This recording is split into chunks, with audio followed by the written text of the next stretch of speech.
She laughed. Not a nervous laugh. Not a mistake. A slow, confident laugh that echoed across the courtroom. The kind of laugh that tells you she believes the story is already over. Across the aisle, her husband stood alone, no entourage, no flashy lawyers, no visible power. Just a man in a simple gray suit, hands folded, eyes lowered. People whispered. That's the man she married. How did he ever deserve her? Then the judge looked up and asked one question. Everything stopped. The courtroom in Ikoyi, Lagos was full that morning. Not because of justice, but because of spectacle. This wasn't just a divorce. It was entertainment. Yewande Alade had made sure of that. She arrived late, on purpose, heels clicking, silk dress tailored to command attention. Her hair was flawless. Her confidence louder than any gavel. When she sat down, she didn't even look at her husband. Why would she? Colonel Alade had already lost. At least, that's what everyone believed. Colonel had once been someone. Quiet. Observant. A man who built things slowly. The kind of man who didn't talk much, but listened to everything. But over the last 3 years, that image had been carefully erased. By his wife. She had told friends he was weak. Told her family he had no ambition. Told investors he was unreliable. Told the world she carried the marriage alone. And now, she was telling the court. Her lawyer stood. Your lordship, he said smoothly, this marriage collapsed because my client was married to a man who contributed nothing. No leadership. No assets of substance. No financial stability. Yewande smiled. Colonel said nothing. The judge glanced at him. Mr. Alade, the judge asked, do you wish to respond? Colonel stood slowly. No, my lord. A ripple of laughter moved through the room. Yewande turned, finally, and looked at him for the first time that day. And smiled. It hadn't always been like this. When Colonel met Yewande, he was invisible by choice. He worked in logistics. Quiet consulting contracts. Offshore systems. No social media. No noise. Yewande, on the other hand, was fire. Ambitious. Loud. Magnetic. She loved that he listened. At first. But as her career rose, TV appearances, brand endorsements, speaking panels, Colonel faded into the background. And she let him. Then she encouraged it. You don't need to come, she'd say. You wouldn't understand. It's better if I go alone. Slowly, she rewrote the story. She told people she was the brain. She was the provider. She was the reason they lived well. Colonel watched it happen. And said nothing. Because he understood something Yewande didn't. Power doesn't announce itself. Back in court, the humiliation continued. Yewande's lawyer presented documents. Cars. Property. Joint accounts. All in her name. All acquired during the marriage, he said. With my client as the primary contributor. The judge nodded, making notes. Then came the final blow. My lord, the lawyer continued, my client requests full custody of assets and public acknowledgement that the defendant made no meaningful contribution. Yewande leaned back. She had won. Or so she thought. The judge adjusted his glasses. Mr. Alade, he said again, you're unusually silent. Colonel nodded. Yes, my lord. Is there a reason? Colonel looked up. For the first time, his voice carried. I was advised to wait. The courtroom stirred. Wait for what? The judge asked. Colonel took a breath. For the question that matters. The judge paused. Then leaned forward. Very well, he said. I'll ask it. He turned to Yewande. Mrs. Alade, can you explain to the court the ownership structure of K-Line Logistics Holdings? Silence. Yewande blinked. I'm not sure what that has to do with. The judge raised a hand. K-Line Logistics, he repeated.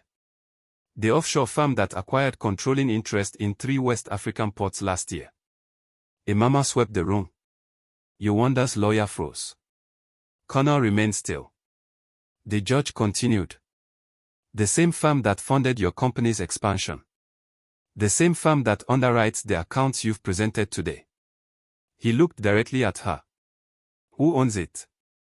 Yowanda turned toward Connor. Her smile was gone. Connor stood. Slowly. My lord, he said, K-Line Logistics Holdings is privately owned. He paused. By me. The courtroom exploded. No, Yowanda whispered. Connor continued calmly. I transferred no assets into joint ownership. I allowed usage. Access. Visibility. He looked at her, not with anger. With clarity. The lifestyle she claimed was hers, was leased. The judge nodded. So the assets presented are licensed, Connor finished. Not owned. Yowanda's lawyer dropped into his chair. Her mouth opened. Nothing came out. Yowanda stood up suddenly. This is a lie, she shouted. He's trying to embarrass me. Connor didn't raise his voice. I never embarrassed you, he said quietly. You did that yourself. The judge struck the gavel. Order. He turned to Yowanda. Mrs. Alade, were you aware you did not own these assets? Her silence answered. The judge exhaled. This court does not reward misrepresentation. The ruling was brief. Cold. Precise. All claims dismissed. Assets returned to original ownership. Public record amended. And then the final line. This court recognizes Mr. Connor Alade as the sole financial contributor to this marriage. Yowanda sank into her chair. Connor didn't smile. He simply nodded. Outside, cameras waited. Connor walked past them. No statement. No celebration. Just silence. Because the most powerful revenge is letting the truth speak. She humiliated him in court. Until the judge asked one question. And everything she built on lies disappeared. Outside the courthouse, the air felt different. Not louder. Not chaotic. Heavier. Yowanda stepped out first. Cameras flashed immediately. Mrs. Alade. How do you feel about the ruling? Were you aware of the ownership structure? Is it true you never owned the assets? She froze. Just hours earlier, she had walked into this building like royalty. Now, every step felt exposed. Her driver opened the door of the black SUV. She stopped him. For the first time in years, she looked unsure. Inside the courthouse, Connor emerged quietly from a side exit.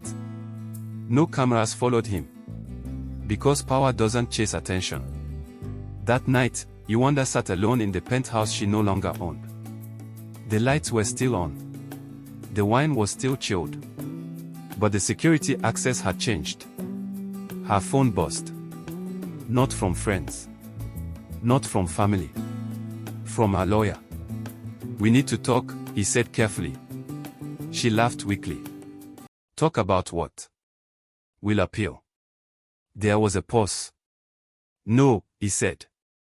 There's nothing to appeal. Her smile collapsed. What do you mean? You never owned anything, he replied. Legally, you never did. She ended the call. And for the first time, the silence screamed. Connor sat in his study. Minimal. Clean. Intentional. On the table before him were documents dated years back. Prenuptial amendments. Trust structures. Licensing agreements. He had never hidden his wealth. He had hidden ownership. When Yowanda began rewriting the story, he noticed. When she removed him from meetings, he adapted.